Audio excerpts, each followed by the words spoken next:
Hey guys, welcome back to my channel Gyan Academy. मैं हूं इकबाल खान, आप देख रहे हैं मेरे यूट्यूब चैनल।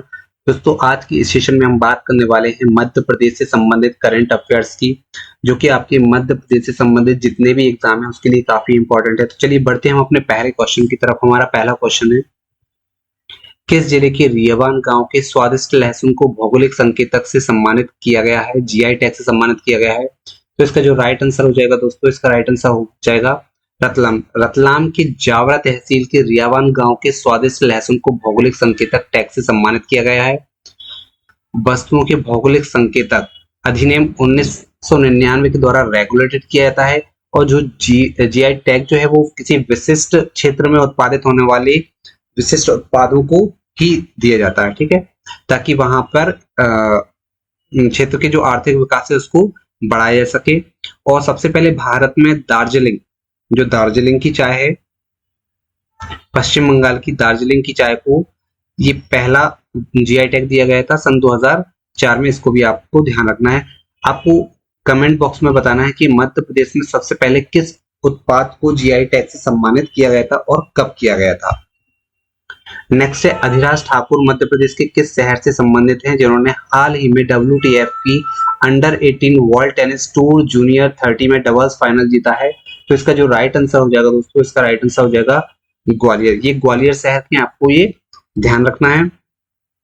और इन्होंने हाल ही में WTF की अंडर 18 वर्ल्ड टेनिस टूर में खिताब जीता है। और ये जो कहाँ पे आयोजित हुआ था, ये भुवनेश्वर में आयोजित हुआ था, और ये इनके कैरियर का पहला टाइटल है, ठीक, इसे भी ध्यान रखना है। मध्य प्रदेश के किस जिले के प्रेम नारायण ने माउंट एल्ब्रस चोटी पर तिरंगा लहराया?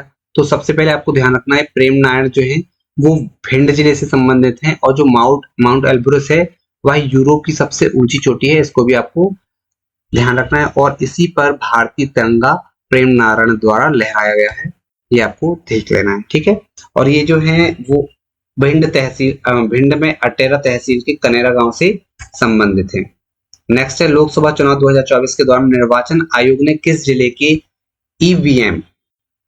ईवीएम मशीन के क्षतिग्रस्त हो जाने पर 4 बूथों पर दोबारा मतदान कराया है? तो इसका जो राइट आंसर हो जाएगा वो होगा बैतूल। नेक्स्ट है, रजनी झा जिन्होंने हाल ही में पेरिस पैरालंपिक के लिए क्वालिफाई कर लिया है, किस खेल से संबंधित है? तो इसका जो राइट आंसर हो जाएगा पैरा कैनोइंग। देखिए, मध्य प्रदेश की पैरालंपिक रजनी झा ने पैरालंपिक पेरिस के लिए क्वालिफाई कर लिया है। इन्होंने हंगरी में आयोजित ICF canoe sprint world cup and para canoe world championship में भाग लिया था, और उन्हें KL2 इवेंट में फाइनल में पहुंचकर पेरिस पैरालंपिक के लिए क्वालिफाई कर लिया है, इतना आपको ध्यान रखना है। नेक्स्ट है, मध्य प्रदेश के किस जिले में कंस वध मेले का आयोजन होता है? तो इसका जो राइट आंसर हो जाएगा दोस्तों, मुरैना जिले में, ठीक।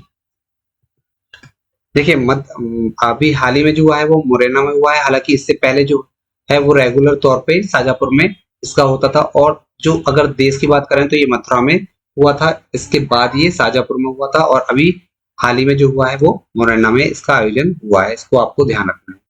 नेक्स्ट है, 13 मई 2024 को हुए लोकसभा चुनाव में मध्य प्रदेश की 8 सीटों पर कुल कितने प्रतिशत मतदान हुआ है? तो इसका जो राइट आंसर हो जाएगा 71.72% मतदान हुआ है।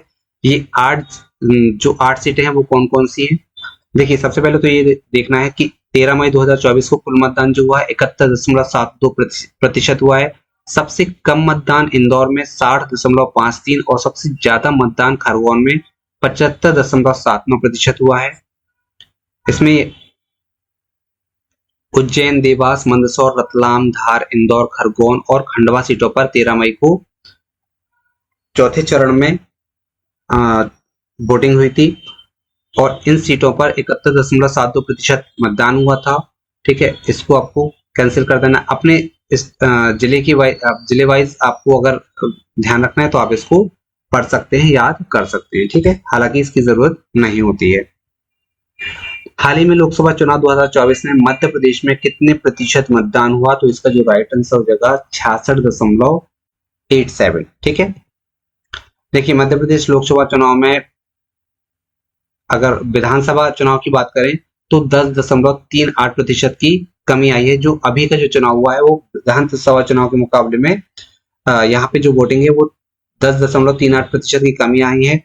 विधानसभा में देखें तो 77.15% मतदान हुआ था, जबकि लोकसभा चुनाव में जो अभी चार चरणों में संपन्न हुए हैं वहां पर 66.77% मतदान ही हुआ है। और सबसे ज्यादा जो गिरावट देखी गई है वो दमोह जिले में देखी गई है। नेक्स्ट है नर्मदा पुष्कर महोत्सव का आयोजन मध्य प्रदेश में कहां पर हुआ है? तो इसका जो आयोजन हुआ है वो ओंकारेश्वर में हुआ है। ठीक, ओंकारेश्वर जो है वो खंडवा में है। यह हिंदू संस्कृति में एक महत्वपूर्ण त्योहार है।